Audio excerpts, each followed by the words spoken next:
क्या करूं मैं इसका? इमाम साहब, ये क्या किया आपने? मैं ईद के कपड़े और मिठाई लाया था आपके लिए। इसकी भी एक वजह है जो तुम भी जानते हो। अनजान बनने की कोशिश मत करो। क्या वजह? मैं तो नहीं जानता, आप ही बता दें मुझे। मुझसे नहीं, अपने ज़मीर से पूछो कि तुम लोग हर साल हमारे साथ करते क्या हो। आखिर ऐसी कौन सी गलती दोहराते हैं हर साल कि इतना आग बगोला होकर गए हाफिज साहब मुझ पे? और रशीद भाई खैर है? इतना गुस्सा और जज्बात, मैं पूछ सकता हूँ इसकी क्या वजह है? अपने हाफिज साहब जिनके पीछे हम तरावी पढ़ते हैं, उन्होंने दिमाग खराब किया है। उनके लिए ईद का नया सूट लेकर गया हूँ, लेने की बजाय फेंक दिया है। वो तो बहुत नेक इंसान है, उन्होंने ऐसा क्यों किया? मैं भी यही समझता था, लेकिन आज उन्होंने मेरा बहुत दिल दुखाया है। अच्छा तो अपना दिल खराब ना कर, असद भाई के पास चलते हैं जिन्होंने कारी साहब को रखा था। वो कोई ना कोई मसला इसका हल निकाल लेंगे। मेरा दिल नहीं कर रहा जाने के लिए, लेकिन आप कह रहे हो तो फिर चलते हैं।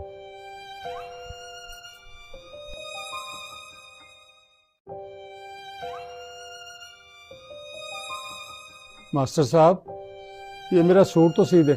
हाफिज साहब, ये कौन सा वक्त है सूट देने का? ईद को दिन ही कितने रह गए पीछे? मास्टर साहब, आपकी बात ठीक है, मगर मुझे सूट मिला ही अब है।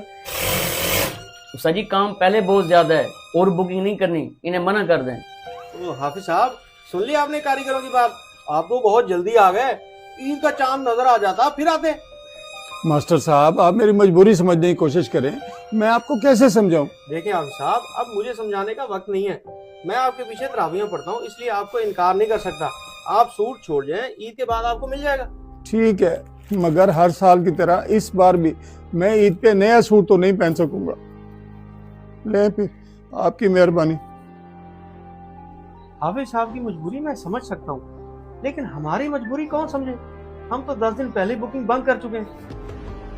तुम्हें मैंने बोला था कि मेरी दुकान पे अब सूट ना लेके आना, और तुम इतने सारे सूट मेरी दुकान पे फेंक गए हो। आपको पता है हम आपसे सूट सिलवा रहे हैं, अगर इस बार भी आप हमारे सूट नहीं सी के देंगे तो हम आइंदा आपसे सूट नहीं सिलवाएंगे। ओ भाई, तू अपनी बात कर रहा है।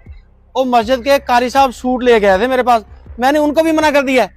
अब खुद सोच, तेरा सूट मैं कैसे सी सकता हूँ? ये तो हद कर दिया आपने, इस बार कारी साहब को सूट भी नहीं लिया आपने। वो क्या हद कर दी भाई? पहले जो काम पकड़ रखा है वो कैसे निकालूं, ये सोच सोच के परेशान हो रहा हूँ। अब और सूट पकड़ने की कैपेसिटी नहीं है मेरे अंदर, तो मैं क्या करूँ? भाई देखो, गुजारिश है कि आप मेरे सूट ना सियो बेशक, लेकिन कारी साहब के सूट सी दो आप। चल ठीक है भाई, मैं देखता हूँ।